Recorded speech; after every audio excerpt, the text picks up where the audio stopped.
students. Today we will talking about the BIot-Savart law, and it is the part of chapter number 4, that is magnetic effect of current. Dear students, by the help of the BIot-Savart law, we can calculate the intensity of magnetic field at any point.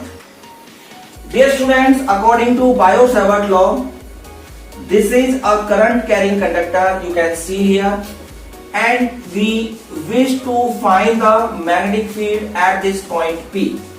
Actually हमें इस P point पर magnetic field find करना है. So for this, BIot-Savart ने माना कि इस पूरे current carrying conductor में एक current element होना चाहिए, that is a small current element, and its length is dr. Students, the distance of this point P from this current carrying element is r. We can say it is the displacement vector. Dear students, this distance displacement vector makes an angle theta with the displacement vector. I is the amount of current flowing in this wire. Consider that this wire is AB. Then, according to BIot-Savart law, we can say that the magnetic field at this point P, a small amount of magnetic field at this point P will be directly proportional to current. That means whenever we increase the amount of current, then the amount of magnetic field, intensity of magnetic field at this point also will be increased. This is known as the equation number 1. Now, dear students, this magnetic field intensity, small magnetic field intensity, also is directly proportional to length of current carrying element. Dear students, when the length of current carrying element will increase, then number of magnetic field lines around it also be increased. That's why, according to BIot-Savart law, we can say the magnetic field intensity is directly proportional to the length of the current carrying element. Dear students, one more thing we have. The strength of magnetic field at this point due to current carrying element is directly proportional to sine of angle between displacement vector and current element. So this is known as the equation number 3rd. And dear students, the intensity of magnetic field is inversely proportional to r square. Dear students, when we increase the distance of this point P from the current carrying element, then the magnetic field intensity will be decreases according to inverse square law.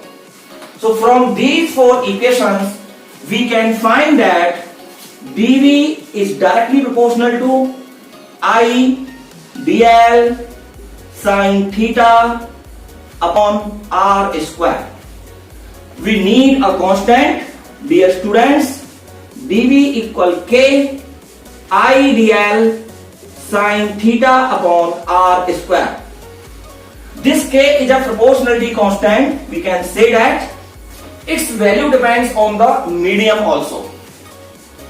Its value is mu naught upon 4 pi for the MKS system, and numerically its value is 10 raised to the power minus 7.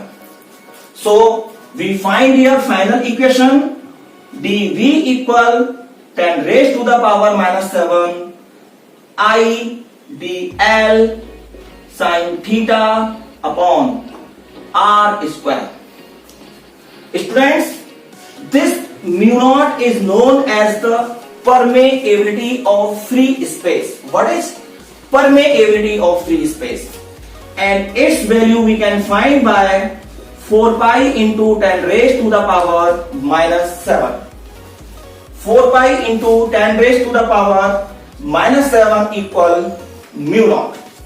Dear students, this mu naught is the permeability. That means it can be represent the strength of the magnetic field.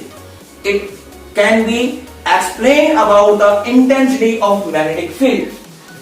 So we can say that its value is 4 pi into 10 raised to the power minus 7. Students, we find Faraday formula.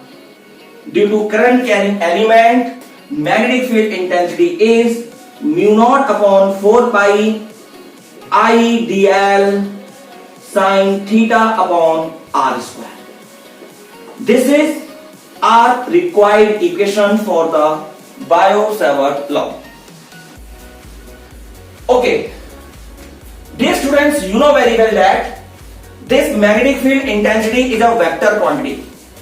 So, direction of this magnetic field intensity also be important because it is a vector quantity. So, we can find the direction of magnetic field with the help of the right hand thumb rule.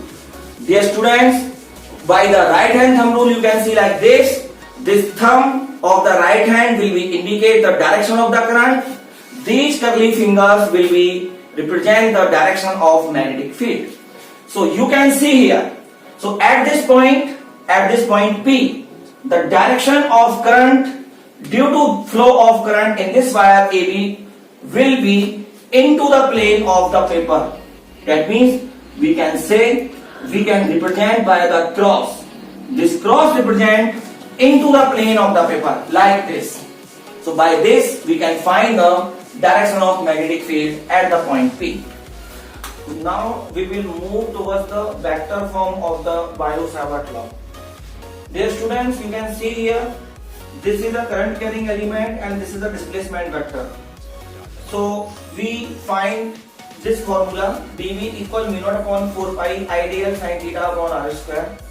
Actually theta is an angle between dl and the r. So we can find a cross product in between this dl and r. So for this we have to multiply by r in this formula. So this is I dl r sin theta. जब हम इसमें r से multiply करेंगे तो r से divide भी करेंगे. जब हम r से डिवाइड करेंगे then we will find r cube here. You can see. So dear students, we can write as a vector form vector b equal mu naught upon 4 pi I vector dl cross vector r. Actually this dl r sin theta we can write in the form of dl cross r. We all know that a cross b equal ab sin theta. So like this we can write here. So this is vector r3. So dear students, by this formula we can find the direction of magnetic field. According to a cross product of two vectors, we know that the direction of the a cross b will be the perpendicular to the plane in which A and B lies. We know that this is from the 11th class syllabus. So here we will use that method. Students, suppose that this is the direction of DL. Suppose that this is the direction of R. If they makes an angle theta. So we should moving from DL to R. हमें कहाँ जाना है? हमें DL से R की तरफ cross move करना है. Then the direction of magnetic field will be perpendicular to the plane in which DL and R lies. Yes, students, by the right hand screw rule or by the right hand thumb rule, we can find the direction of magnetic field at this point. So this is all about BIot-Savart law, students. In next video, we will learn about the application of BIot-Savart law. Okay, students, we will learn about the applications of BIot-Savart law.